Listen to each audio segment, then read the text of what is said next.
Hello, Night Lords. Unseen Future here. Today I got the Marius Fathom of the Night Everdark Sovereign boss fight.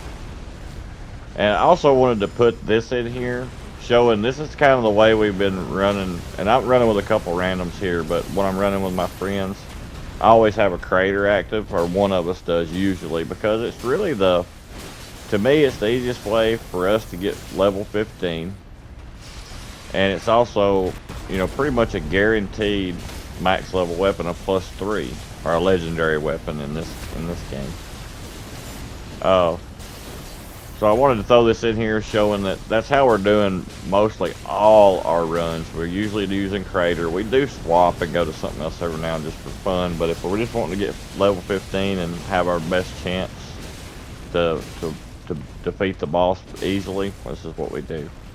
In this fight, it doesn't matter as much though, because you're going to be swapping weapons halfway through the fight to the special weapon that they drop for you. But I did just want to show this, explain how we're getting level 15 every time. This is a very easy way to do it. One day I might put a run out showing exactly how we do our runs, but for now I'm just been showing the boss fights or things like that. Not going to talk a whole lot today. This was a couple randoms, as I said. It's kind of funny. We did not get 15 on this, but they don't know my playstyle. I don't know their playstyles, and this is where they still need to put an in-game chat somehow so we can communicate, because I believe if we could have, we would have got level 15 pretty easily. But as you'll see, we have a Revenant there with us, and he was actually a good player, but he made a mistake.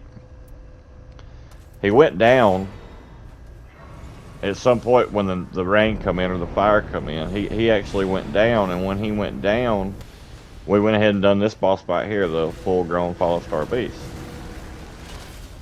And after the fight, he decided he just took off and run back out in the fire. And I'm like, okay, he's gonna try to run and get his level back because he lost a level.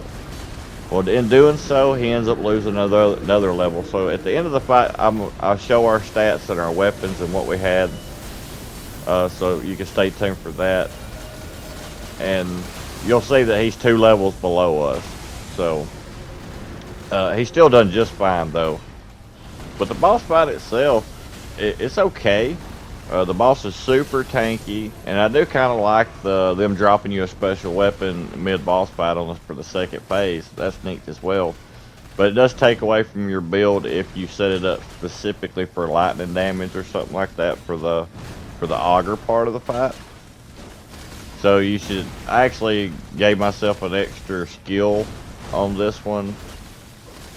And kind of set it up a little different. I did still start with lightning, so that the Augur part of the fight will go fast, so that you could, don't take no damage maybe or something like that. I don't think I take any damage in the Augur part of the fight. So it gets you through that fight a lot faster to have a lightning weapon and have it maxed out like we do here. But it's probably my least favorite boss fight. It is a cool looking boss. It really, really is, and he's huge now. Augur seems like he goes up 10 times the size as what the boss was. But anyways, I think that's all I've got. I hope you guys enjoy the fight. I just put this in here so I could discuss what we did and things like that. And then the boss fight will start at 4:41. So I hope you guys enjoy. Please leave a like, subscribe, comment. And I guess I'll see you guys in the next one. GG's and bye-bye.